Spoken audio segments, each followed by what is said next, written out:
kami di Jabatan Warisan Negara seperti jabatan agensi lain-lain, cabaran tetap adalah dalam usaha kita ke arah mendapatkan pengiktirafan UNESCO.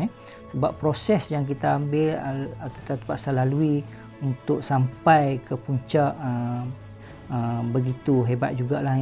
Dari fokus kita utamanya dari segi kepakaran kepakaran modal insan dan sebagainya.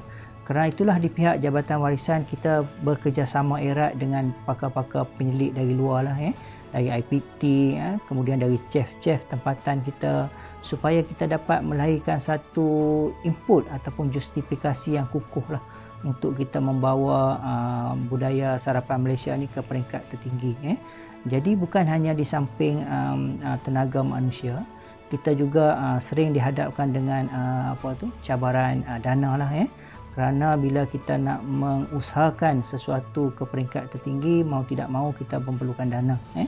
Jadi alhamdulillah, walaupun cabaran tersebut datang, tetapi dengan adanya sokongan pihak Kementerian Pelancongan Seni dan Budaya, kemudian sokongan rakan-rakan strategik kita, penyelidik-penyelidik kita, kemudian daripada pakar-pakar kita lah, kita kena pasti, dan tidak lain dan tidak bukan yang paling utamanya adalah komuniti itu sendirilah yang memberikan sokongan. Jadi cabaran yang kita hadapi itu terasa ringan lah untuk kita membawa budaya sarapan Malaysia ni hingga berjaya lah mendapat pengiktirafan UNESCO. Antara cabaran yang kita hadapi untuk memastikan kita dapat menyampaikan sarapan ataupun konsep sarapan ni ke UNESCO dan ke dunia, ialah kita kena pastikan dia memang ada unsur-unsur ataupun ciri-ciri yang satu, authentic ataupun yang murni, yang asli, yang memang datang daripada dalam budaya kita, daripada dalam negara, tanah air kita, daripada rakyat kita. Dia bukan diambil secara sewenang-wenangnya dari mana-mana dan kita kata, oh ini Malaysia. Tak, benda ni memang dah sebati, dah tersebar di dalam Malaysia secara organik. Dia bukan dibuat-buat. Itu satu penting, kita nak kena cari macam mana kita boleh jumpa benda macam tu, macam mana kita boleh buktikan benda tu, dan macam mana kita boleh meyakinkan kepada UNESCO tentang authenticity ataupun ketulinan, keaslian, kemurnian sarapan Malaysia ni tadi. Itu satu. Kemudian antara cabaran lain juga ialah juga untuk memastikan yang ianya universal, ianya kalau bahasa bakunya semesta, maksudnya bukan terlalu unik sampaikan orang Malaysia saja yang nak makan, orang lain tak nak makan.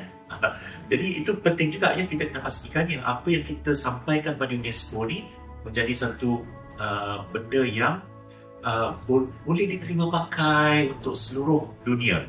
Dan itu juga menjadi cabaran sebab kita nak kena yakinkan, kita nak kena pastikan. Jadi sewaktu kita sampaikan proses tu, kita kena buat video, kita kena buat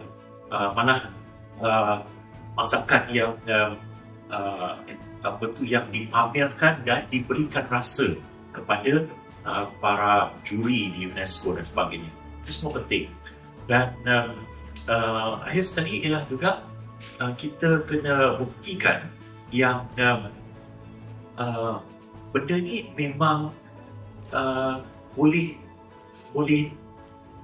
dibuatkan sebagai satu perkara yang ada imbangan, di mana tanpa saya masuk secara terlalu detail, secara terlalu terperinci. Perkara itu semua kita kena fikirkan supaya kita jelaskan dengan ikhlas, dengan elok, supaya secara mendekatkan secara saintifik lah semua tuduhan ataupun cabaran ataupun klaim yang menggugat kedudukan kita itu boleh dijawab dengan elok, dengan telus dan dengan jelas.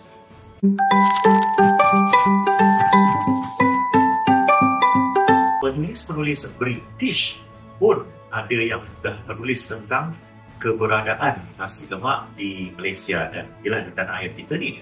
Contohnya R.O. Winstead menulis di dalam bukunya pada tahun 1909, di mana dia menyebut tentang orang Melayu suka masak nasi dengan santan.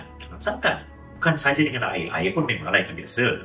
Dan dia sebut juga, R.O. Winstead sebut juga, tapi menariknya, khusus dia sebut orang Melayu suka masak nasi dalam santan. Takrif nasi lemak, dia sebenarnya ada imbangan dia juga. Dan imbangannya maksudnya, dia harus terperinci supaya dia tidak tercampur dengan masakan-masakan lain. Contohnya, nasi lemak ni, dia memang perkara utamanya nasi yang dimasak dalam ataupun dengan santan kelapa. Baik. Dan ini merupakan satu perkara asas.